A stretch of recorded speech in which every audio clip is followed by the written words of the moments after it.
How is it possible to vanish into thin air while physically talking to another person? This is the strange disappearance of Brandon Swanson. On May 13, 2008, 19-year-old Brandon attended a couple of parties to celebrate completing his very first year of college at Minnesota West Community and Technical College in Canby, Minnesota.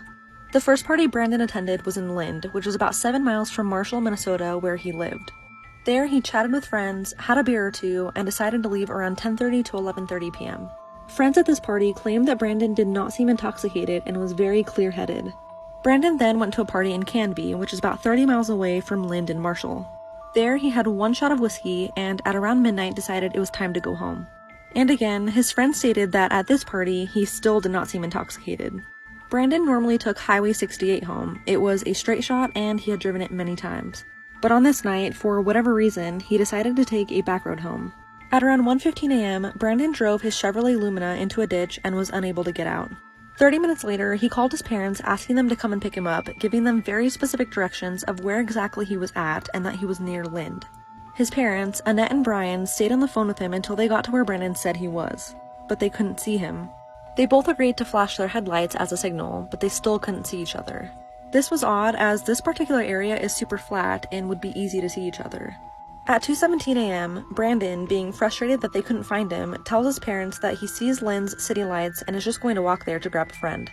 He tells them that he's going to cut through fields to make the walk shorter and is actively describing what he sees, a couple of fences, that he could hear running water, and that he's walking on a gravel road. At around 3:10 a.m., 47 minutes into the phone call with his parents, Brandon yells, "Oh shit," and the call ends. His parents repeatedly try calling him back, but he never answers. They search along Highway 68, but find no trace of him. At 6:30 the next morning, they report Brandon missing to the police, in which they said it wasn't unusual for a young man Brandon's age to stay out all night, and that he, quote, had a right to be missing, end quote. Eventually, police do start looking for him and pull up his cell phone records. Through pings, they found Brandon was actually near Porter when he called his parents, not Lind, like he said, which is about 25 miles away. Upon further investigation, police found Brandon's car about 1.5 miles from Taunton. It was on a gravel road, and because of that, there were no footprints indicating which way Brandon went.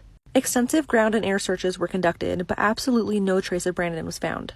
Bloodhounds were brought in and tracked his scent down Country Road 16 onto an abandoned driveway of a farm next to Yellow Medicine River and at one point in the river but getting back out and then leading to a drainage point.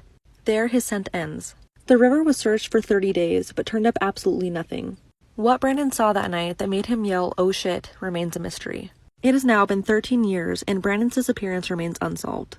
To this day, Brandon's parents leave their light on in hopes one day he will come back home.